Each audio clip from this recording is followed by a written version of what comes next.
We just finished the holiday of Purim, and it's obviously very traditional minhag to get drunk, lose our minds. And the traditional explanation is so we can tell the difference between Haman and Mordechai. And I heard a chassidut by my Rabbi Manis Friedman on why is it that we lose our minds? Besides the traditional explanation, what happens when we lose our minds at Purim? So Manis Friedman says we lose our minds to put us in touch with our souls. Because our minds is full of noise. Our minds need explanations for everything. Our mind is always debating.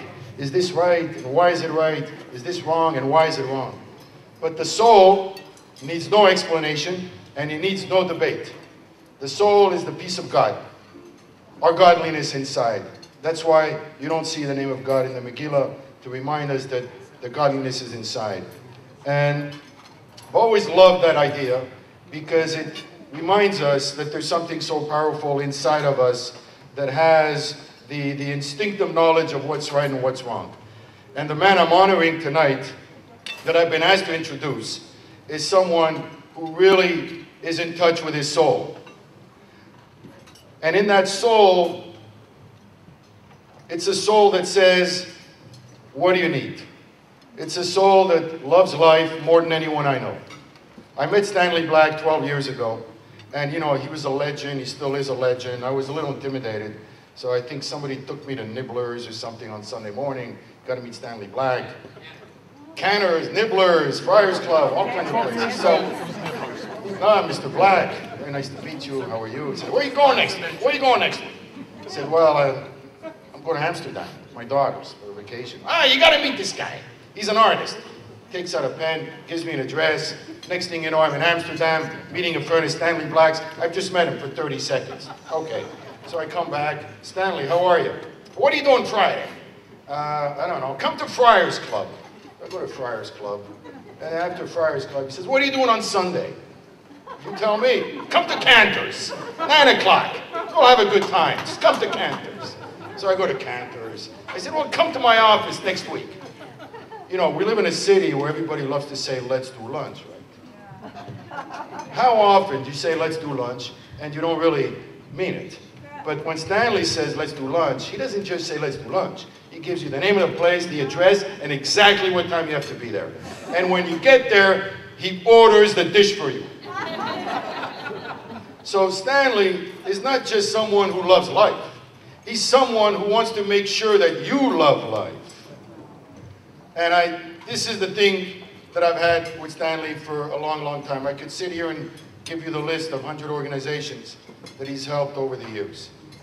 But I won't do that. I will tell you that I go into his office, and by the way, if you ever want to have one of the great experiences in LA, you have to go to Stanley Black's office. It's not really an office.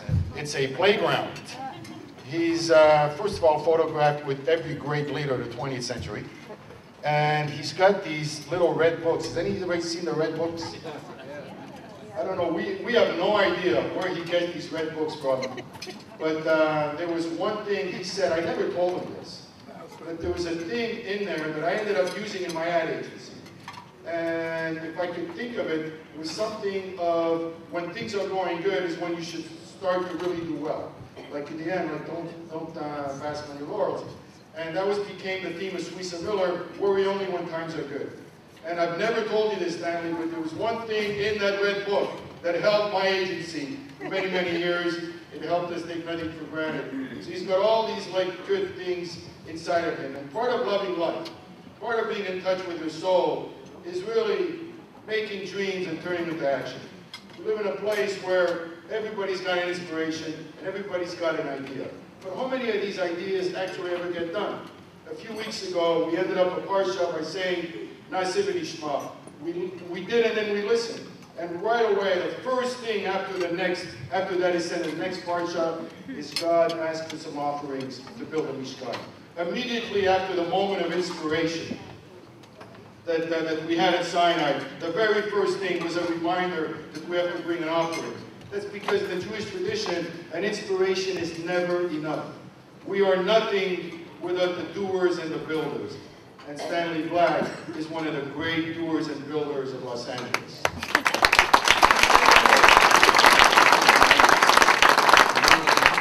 I was thinking, if Stanley Black needs to connect with an organization, Stanley Black loves life more than anyone I know.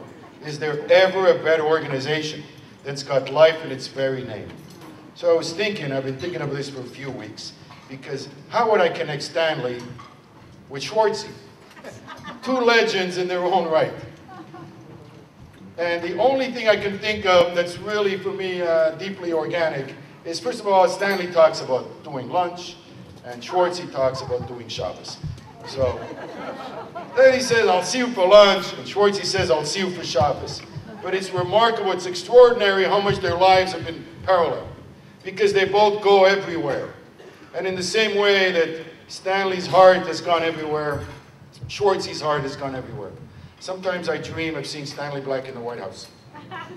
Not just because I would love the slogan of putting black in the white, seriously, but I dream. I dream of seeing Stanley with his soulfulness, his ability to make deals, and his idea of what you need. I dream of just sitting there with, I don't know, Putin maybe, and saying, what do you need? What do you need, Vladimir? What do you need? Just sit down. What do you want for that? Oh, man, let's make a deal. Let's make a deal. Or some situation maybe with the Palestinians. Maybe not. That's too difficult. But I really do dream that there are more people like Stanley Black and more people like Shlomo Schwartz. So tonight, it's really a great, great honor to salute one of the great builders of LA, somebody who has shared his heart with the Jewish world, who has shared his Jewish life, his love for Judaism, his love for the Jewish people. I've seen it firsthand, Stanley. It's been a great honor to be a close friend of yours and your family. And I got to tell you, he's got a very, very funny wife, Joyce. And I think maybe that's one of the reasons he's so happy. First of all, she could have been a stand-up comic. Why? Because she never smiles. She makes other people laugh. She's got that super dry sense of humor. We were at a dinner once with Theodore Bickel, we're like 15 of us. She made the whole table laugh for 2 hours without once cracking a smile. That's the mark of a great comedian, Joyce. So who knows the secret behind Stanley Black's great accomplishments? I think Joyce has a lot to do with it. He's got an amazing family. He has a daughter who helps the homeless downtown. Every time I meet another member of his family, I see the great good that they do in this town.